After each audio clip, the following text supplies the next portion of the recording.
د کهانۍ شروعات کېږي. د کهانۍ شروعات د زومبي د وایرس نه کېږي. اچانک په ټول ښار کې د زومبي وایرس خپور شو چې یوازې یو څو خلک ترې ژوندي پاتې شول.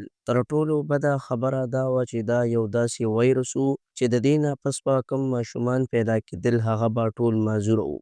اوس ویره دا ده چې انسانیت به د منځه لاړ شي. دا هغه څه دي چې موږ به د نن ورځې په کیسه کې وایو چې د یو وړوکي هلک مار په ښودلو سره دغه زومبي وایرس راځي چې د ماشومتوب راهیسې هغه د خپل پلار سره په یو صحرا ځنګل کې ژوند کاوه. هغه د بهر دنیا نه هېڅ نه و خبر، نه یې څه ملګري لرل، نه یې چا سره تعلق و. د هغه پلار به تل غلی و او مار ته یې صرف دوه څیزونه ښودلي وو او هغه به مار ته ویل د ځنګل نه بهر ونه وځې، یعنې بهر زومبي لګېدلی ده او د هغې د وجې خلک ډېر زیات خطرناک شوي دي. د ورځې به یې پلار ښکار له تلو او مار ته به یې خپل ساتنې لپاره ټوپک ورکاوه. د مارک ټول ماشومتوب د سندرو په اورېدو، کتابونو لوستلو کې تېر شو. که څه هم د هغه د کیسې کتاب ډېر زوړ شوی و، مګر بیا به هم مارک د هغې لوستلو سره مینه کوله. په هغې کتاب کې د یو جادو پري یادونه هم وو چې د هغې نښه ام وه. هغې د ماشومتوب داسې یقین لره چې دا یو جادويي نښه ده. مارک باور وکړو، یعنې یقین یې وکړو چې دا یو جادو نښه ده. مارک یو ورځ ځنګل ته لاړ او هلته یې یو وین یعنې موټر ولیده. هغه وویرېږي چې کیدای شي دننه څوک وي، نو هغه نږدې نه ورځي او هغه ډېر فکر کوي چې دننه څه وي. نو بله ورځ سهار هغه د اوبو ډکولو په بهانه وین ته نږدې شي او هغه په جذباتو کې راشي او دننه ورشي، چېرته چې هر څه پاک وو، حتی د ماشومانو لوبې هم هلته پرتې وې. هغه احساس کوي چې کیدای شي دلته هم څوک ژوند کوي. بیا ناڅاپه دې په تیاره کې یو شی وویني او مارک ډېر زیات ویرېږي، خو نږدې کېدو سره هغه پوهېږي چې دا هم یو ماشوم دی. ماشوم په ډېره مینه خپل لوبې مارک ته ورکړي او هغه ماشوم غواړي چې مارک ځان سره ملګری کړي. د لوبو اخیستلو وروسته مارک هم خپلې هیډفونې راوباسي او هغه ته یې ورکوي. په لومړي سر کې هلک هم وېرېدلی وي، خو کله چې هغه یو ښکلی غږ واوري نو په مخ یې موسکا راځي او ځکه چې دواړه د یو عمر وو نو دوی به د یو بل ملګرتیا څخه ډېر خوند اخیسته او ډېر ژر ملګري شول. د دې جونې نوم مي دی او اوس کیدای شي لږ وخت وروسته هغه د دې ځای نه وځي. هغه مارک ته خپلې لوبې ورکوي، خو کله چې مارک واپس روان شي نو هغه ویرېږي چې څوک خو به جاسوسي نه کوي. هغه هڅه کوي چې په ځنګل کې پټ شي، خو بیا هغه چې ټوپک ورسره وي د هغې مخې ته راځي او هغه یې ودروي. خو کله چې هغه د مارک په لاس کې لوبې وویني نو سمدستي روح بدل شي او مارک سره مینه شروع کړي. مارک په غېږ کې واخلي او هغه ته ځینې میوې هم ورکړي. مارک پوهېږي چې دا ښځه د مي مور ده، ځکه چې هغې د خپل زوی لوبې پیژندلې وې. بیا د مي مور خپل زوی ته ځي او هغه غېږ کې نیسي. د مور د زوی په غېږ کې نیولو سره مور یو څه حسد کوي. کله چې مارک کور ته راشي نو د کور ته را رسېدو سره هغه خپلې لوبې پټې کړي، خو هغه د اوبو ډکول هېر کړي وي. بیا هغه مخ په وړاندې ځي او خپل پلار غېږ کې نیسي، خو سمدلاسه یې پلار هغه لرې کوي. له هغې وروسته مارک د مي مور سره ډېر ځله مخ کېږي. د هغې مینه ناکې خبرې هغه ته د خپلې مور یادونه ورکوي. یو ورځ د ډوډۍ په وخت کې هغه بالاخره جرأت کوي د خپلې مور په اړه تپوس وکړي، خو پلار یې یوازې چوپ پاتې کېږي. مارک د نورو تپوسونو جرأت نه کوي. هغه د کړکۍ تر شا پټېږي او ګوري چې پلار یې بهر ویډیو ګوري.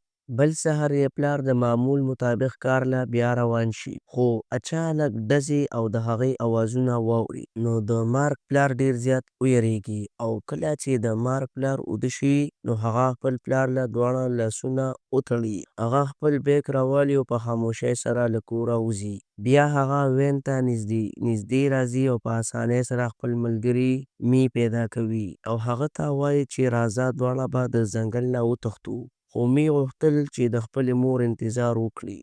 مارک له خپل ملګري یو شیز نه پټوي، ځکه چې هغه ډېر زیات خفه و. مارک هغه په غېږ کې نیسي او اوس دواړه ماشومان مخ په وړاندې تلل کوي. مګر اچانک مارک ودرېږي، ځکه چې د هغه د ماشومتوب راهیسې د خپل پلار سره دی. له همدې امله هغه د خطرې احساس کوي، کوم چې هغه اوس هم احساسوي.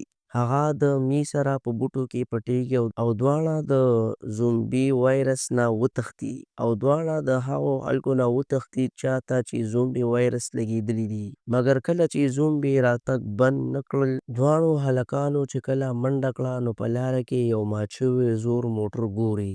دوی دا کوشش کوي چې موږ دننه ورشو کنه. کله چې دوی دننه ورشي نو دوی نه د زومبیانو د څلورو طرفونو نه زومبیان راټول شي. داسې ښکاري چې بله شېبه به دوی موټر وغورځوي. کله چې دواړه ماشومان وویرېږي نو ناڅاپه د ګولو غږ او بهر اورېدل کېږي.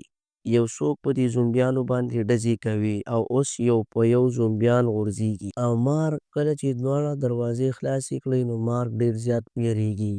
او په حقیقت کې چې د هغه پلار کله سهار راویښ شي نو هغه ولیدل چې زوی یې ورک و.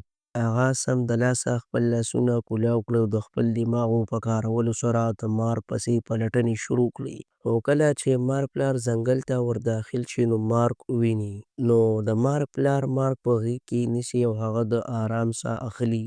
او پلار یې مارک د موټر نه راوباسي. مارک غواړي چې د می مور هم ځان سره هم بوځي خو پلار یې نه غواړي. له همدې امله مارک د خپل پلار نه خپل لاس خلاص کړي او د می مور سره روان شي. او د مارک پلار مارک ته ډېر زیات په حیرانتیا سره ګوري. مګر زومبیان ډېر زیات رانږدې شوي وي. له همدې امله هغه خپل زوی مارک د یوې ونې شاته پټوي. ټوپک اخلي او د زومبیانو سره د جګړې لپاره ځي. مارک په زړورتیا سره ودرېږي او له لرې څخه ګوري چې پلار یې په زړورتیا سره زومبیان وژني او ورو ورو د مور موټر ته ځي. مارک فکر کوي چې زما پلار څنګه زما ساتنه کوي او پلار دومره بد نه دی لکه څنګه چې ما د هغه په اړه فکر کوو. اوس په بله شېبه کې یو زومبي ډېر زیات نږدې راځي او مارک د ډېر نږدې کېږي. هغه د منډو وهلو نه دی. هغه خپل ورکوټي ټوپک په لړزېدو سره پورته کوي. او د مارک پلار د ګولۍ ډز واوري. هغه ډېر زیات خفه شي. مګر په غلطۍ کې سره یو زومبي پرې برید وکړي. هغه په ډېره سخته سره هغه ووژني او سمدلاسه خپل زوی ته رسېږي. او هغه ته په دې باندې ډېر زیات احساس او سکون میلاویږي چې زوی یې بچ شو. مګر بیا مارک د خپل پلار په لاس کې یو زخم ویني. هغه ژوره ساه اخلي او ورو ورو بیرته ځي او د وچې ونې لاندې ناست وي. هغه په خپل بدن کې ځینې بدلونونه احساسوي. او د مارک مور هم د زومبي د لاسه خوړلې شوې وي او د هغې د وجې مړه شوې وي. اوس د مارک په زړه کې دا هیله وي چې پلار به مې هم زومبي شي او مړ به شي. او په دې وخت کې مارک د خپلې مور عکس راوباسي او هغې ته ویني او پوښتنه کوي. او پلار ورته وایي چې ستا مور هم یو پري وه او د هغې په لاس کې هم د ستا په شان دغه یو نښه وه. د زومبي وایرس له خورېدو څخه یو څه وخت وروسته ځینو سرتېرو هغه له ځان سره یووړ. د دې په اورېدو سره مارک پوه شو چې هغه د خپل پلار په اړه غلط پوهېده. هغه تل خپله مینه په خپل زړه کې پټه ساتله. له همدې امله هغه خپل پلار غېږ کې نیسي. مګر اوس د افسوس کولو هېڅ ګټه نشته. وایرس د هغه د پلار په بدن کې خورېږي او په وروستو څو ګنټو کې هغه خپل زوی ته وایي او په بله شېبه کې هغه هم زومبي شي. کله چې مارک خپل ملګري می په موټر کې ومومي، هغه د لاس نه نیسي او مخ په وړاندې ځي. بیا د ګولو غږ اورېدل کېږي چې له هغې څخه مارک پوهېږي چې دا ګولۍ د هغه پلار ته رسېدلې. د دې کهانۍ پیغام دا دی که پلار هر څومره بد شي خو د پردو نه ښه وي. په کمنټ کې راته ضرور ووایه چې بله ویډیو به څه جوړه کړم.